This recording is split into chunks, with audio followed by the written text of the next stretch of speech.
घर श्री धाम श्री कृष्ण ये फल सार तारतम। श्री कृष्ण प्रणामी धर्म का सार तारतम है। तारतम का भी सार श्री कृष्ण है ना। महामती श्री प्राणनाथ जी ने स्वयं इतना स्पष्ट कर दिया, इतना स्पष्ट कर दिया, फिर भी आंख बंद है। हमें और क्या प्रमाण चाहिए? शास्त्र में तो भरे हैं प्रमाण। और 400 साल पहले श्री जी ने सिद्धांत का दीपक जला दिया, मार्ग स्पष्ट कर दिया, तत्व स्पष्ट कर दिया, बता दिया परम सार श्री कृष्ण है।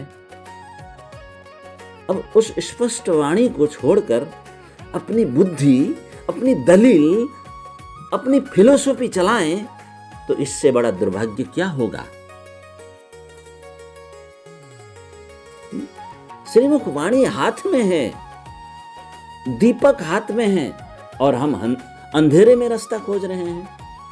सुंदर साथ जी, श्री जी ने जो मार्ग दिखा चुके हैं, तो अपने मन का मार्ग बनाना भक्ति नहीं है, भटकाव है। जो लोग वाणी से अधिक अपनी बुद्धि पर भरोसा करते हैं ना, वो भूल जाते हैं कि बुद्धि तो सीमित है भाई। अखंड वाणी है, अखंड वाणी, ये असीम वाणी है। हम अपनी छोटी सी समझ से उस तत्व को मापना चाहते हैं जिसे महामती प्राणनाथ जी ने अनुभूति से जाना। क्या यह उचित है? क्या हम अपनी कल्पना को वाणी से ऊपर रख देंगे? ये सब उचित है? ऐसा यदि करेंगे तो फिर यह मानना पड़ेगा कि हम श्री जी के अनुयायी नहीं, अपने मन के अनुयायी बन गए। और यही सबसे बड़ा दुर्भाग्य है।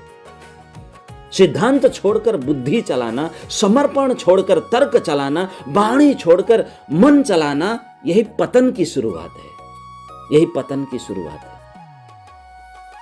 तो थोड़ा ठहर कर सोचें हम लोग, क्या हम सचमुच श्री जी को मानते हैं? यदि मानते हैं तो उनकी वाणी को अंतिम प्रमाण मानना होगा। और यदि वाणी स्पष्ट कर रही है कि तारतम का सार श्री कृष्ण है, परम धाम है, तो फिर उस सार को छोड़कर नई व्याख्याएं गढ़ना, क्या यह धर्म है? धर्म नहीं, भ्रम है, भ्रम है, भ्रम है, भ्रम है। जो श्री प्राणनाथ जी को मानता है ना, वो श्री कृष्ण तत्व को भी मानता है। और जो श्री कृष्ण तत्व को तत्व से जो हटता है ना, हटाता भी है, हटता भी है ना, वो मूल सिद्धांत जो अपना है उससे वो हटता है, वो स्थिर नहीं है। इसीलिए अपनी बुद्धि के घोड़े कोई भी मत दौड़ाइए, कोई भी मत दौड़ाइए। श्रीमुख वाणी के प्रकाश में चलिए, अनुसरण करें हम वाणी को, अपना फिलोसॉफी उसमें न डाल दिया जाए। सुंदर साथ जी, मैं अपने हृदय से यह बात कहना चाहता हूं कि हम सब श्री कृष्ण प्रणामी धर्म के अनुयायी हैं। तो ये सब, ये जो बाहर बवंडर चल रहा है, इसमें न फंसकर श्री जी की स्पष्ट वाणी में गोता लगाएं और सिद्धांत को फॉलो करें। बहुत स्पष्टता से मार्ग दिखा दिए हैं। ये सारी बातें चिंतन का विषय है। श्री जी ने दीपक जला दिया, मार्ग बता दिया। हम अपने हाथ की टिमटिमाती लौ को छोड़ें, उसे अपने बुद्धि जो चलाते हैं ना, उसको एक साइड कर दें। धर्म बुद्धि का खेल नहीं है, समर्पण का मार्ग है साथ जी।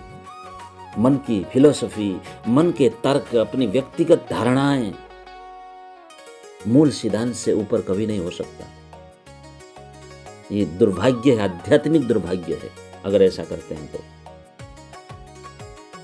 श्री जी ने जो मार्ग बताया, सदगुरु ने जो मार्ग बताया, हम अपने कल्याण के लिए उसी रास्ते पे चलें, कल्पना के रास्ते पर नहीं।